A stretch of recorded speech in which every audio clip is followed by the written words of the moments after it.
To connect towards your Google Dialogflow account, you actually need to take a few steps because Google recently updated how you can connect, and this requires a few more steps than normal, but in this video we will walk you through all the necessary steps and show you how it can be done in just a few minutes.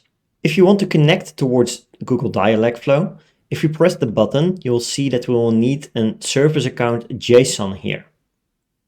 We need to upload this JSON file. So the thing that we need to do is go to Dialogflow. You'll need to connect your training agent towards a Google service account. To do so, just press the gear icon on your training agent, go towards the Google project, and press the Google project ID. Once done, you will come towards the Google Cloud Platform. Just press the navigation menu on the top left corner. Go to I am admin. And from here, go to service accounts. To create a new service account, you can just press the button on the top, left to delete. You can give your service account a name and a description. And from here, you can say create and continue.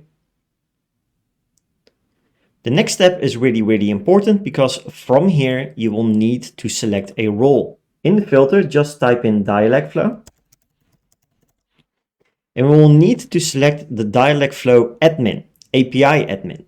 You don't have to do anything for the grant users access. We just press the done button.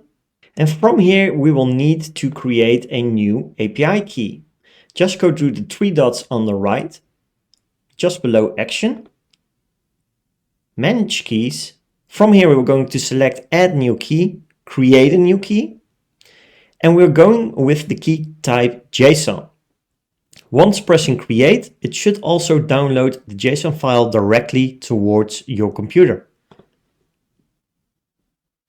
Now just go back towards the platform itself and just upload your JSON file. Just press sync agents. And you will now see that your Dialogflow training agent has been saved in the Dialogflow overview.